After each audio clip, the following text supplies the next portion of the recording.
Hi, I'm Conrad with ProVia, and I'd like to show you how to adjust our factory installed strike plate for Mortise hardware. What you'll get is this plate here will be attached with screws to a back plate on the back side of the Z-bar, and once you install the door, you'll just take these screws that are in the face here, loosen these, and this will give you some adjustment up and down, in and out, to get you lined up right so that you can get that deadbolt and the strike to perform well when you've got that door installed. So now that you have your storm door installed, it's time to get your adjustable strike plate adjusted so that it matches up with the Mortise hardware in the edge of the door.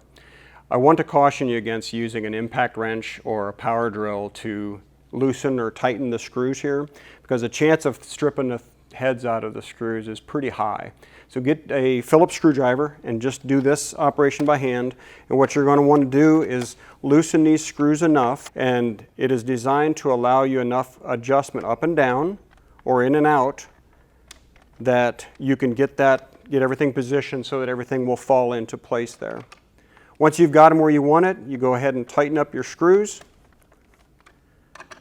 And they don't have to be overly tight. It doesn't take much to keep that plate very secure. If you have further questions, visit ProVia.com.